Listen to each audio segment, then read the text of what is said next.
Alors salut tout le monde, Thierry Coignard d'ITC, humoriste. Aujourd'hui, j'ai envie de vous envoyer un message pas très réjouissant.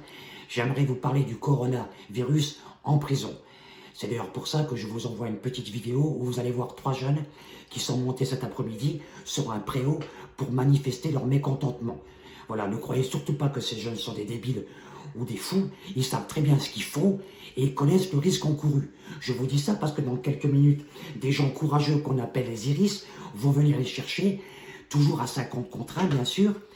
Ils vont les faire descendre avec perte et fracas en leur cassant la bouche et en leur pétant les dents. Ça se passe souvent comme ça.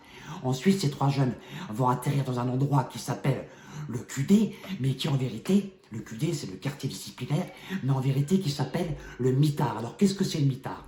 Le mitard c'est un endroit inhumain. Ce sont des murs, des cellules qui font 3 mètres sur 6, avec des murs gris qui sentent la pisse et qui puent la merde. C'est dans cet endroit aussi que beaucoup de jeunes se suicident, tellement c'est dur. Je sais de quoi je parle, parce que le mitard, j'y ai été plusieurs fois, vous pouvez me croire, et j'ai fait 20 ans de prison. Donc j'en parle en connaissance de cause. Il serait bien d'ailleurs que les personnes qui enferment des jeunes au mitard, comme le directeur d'une prison, aillent y faire quelques heures. Hein, histoire de voir son comportement. Je suis sûr qu'au bout de quelques heures, il tapera la porte pour essayer de sortir en pleurant comme une femme. Eh oui, mais c'est comme ça, mon grand. Voilà. Alors, pourquoi qu'en prison, aujourd'hui, beaucoup de jeunes se manifestent et beaucoup de détenus? Hein, parce que vous ne le savez peut-être pas, parce que BFM parle beaucoup du corona, mais parle pas assez du corona en prison.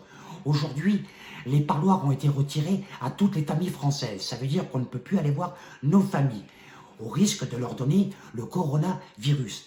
Alors comment pouvez-vous expliquer, parce que ça c'est pas me prendre pour un con, comment se fait-il que les surveillants ont le droit, eux par contre, de sortir tous les jours pour retrouver leur famille, aller faire la fête, ainsi de suite, et le lendemain revenir en détention au risque de donner le coronavirus en prison? Les détenus sont pas d'accord là-dessus. Eh bien, ils ont tout à fait raison. Faut arrêter de nous prendre pour des cons. Voilà. Alors le message, moi je le lance, et j'aimerais qu'aujourd'hui, la population, même si vous n'avez pas de famille en prison, j'aimerais que vous compreniez cette situation. Cette situation est illogique et elle est inhumaine. À savoir qu'aujourd'hui, la prison est uniquement une privation de liberté. Arrêtez de croire que ce n'est pas parce qu'on est en prison que les gens deviennent les cobayes de l'État. Les gens qui sont en prison ne sont pas des chiens. Ils ont des droits aussi.